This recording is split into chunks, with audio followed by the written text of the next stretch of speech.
Roy Smith is our corn and soybean market analyst this week. If you regularly watch our interviews with Roy or read his market commentary through other media, you know he follows a set of always never strategies.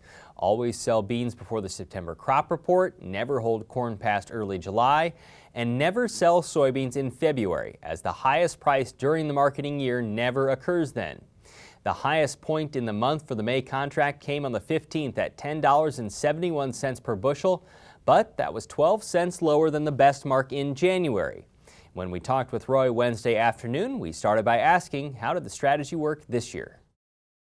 Well, there hasn't been very much in the soybean market that's worked very well, and we're still kind of dribbling the beans out. But I'd say if you consider the price level, and the fact that the price level is really too low to get anybody very excited about it. Did it work this year? Well, yeah, it worked, but nothing much else has worked either. So, I'm not bragging about it, but we did have a little bit of a rally right there towards the end of February, and there was opportunity there to get something sold. In my case, it was corn. And it just, we got a little bit of a rally, a chance to make some cash sales, but that was about it. You usually track the dead cat bounce here in the U.S., but you recently wrote for agriculture.com about the dead cat bounce in South America. Why is that relevant right now? Well, a couple reasons I think it's relevant.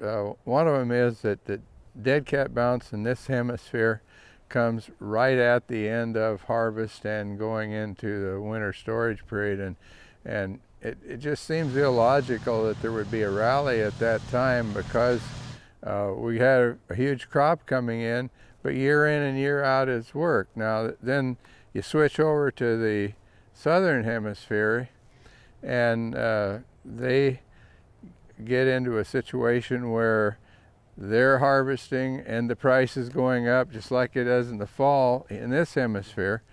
And so there's an opportunity to make some sales based on the fact that the southern hemisphere is acting just about like the northern hemisphere is, except for the relative price level. You mentioned that you had sold some corn recently. What are you looking for the rest that you have in storage on farm? I sold the corn that I had in commercial storage. I don't like to pay storage to the elevator, nothing against the elevators, but we raise the crop to sell. And paying commercial storage to me is like giving up. And so the corn that I had that wouldn't go in my bins went into commercial storage, and that little rally we had about the time you guys were here a month ago gave me the opportunity to at least come in with a little bit of profit. And I guess looking at where the market's at now, if we got back to that level, I'd consider moving most of it anyway on any kind of a little rally. Something like 320 cash, I think, is where you were maybe on that. 322 is what I got for the commercial stored. And I would look at that going back to that price level, or maybe a dime above.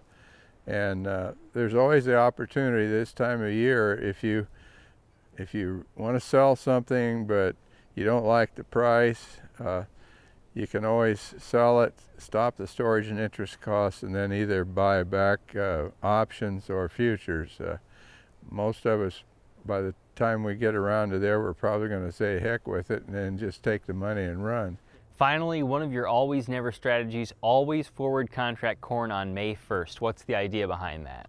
Well, the idea is that usually the maximum amount of the risk premium in corn and beans, but especially on corn, is sometime in April or May, and that 1st of July time period is actually a little past where the peak normally is. Usually we have a pattern of gradual uptrend, and then around the planting time kind of getting out or quitting for a while, and then in the month of June, the market gets a chance to evaluate how much risk premium there really is, and if you're going to get a weather rally, a lot of years it'll come in June or right around the 1st of July, and I think about numerous examples where we went somewhere on vacation of 1st of July, and when we come back, the market's in the tank. Well, I'm not sure you want to hang your hat on that, but that's a pretty predominant pattern that has worked very well over a period of years.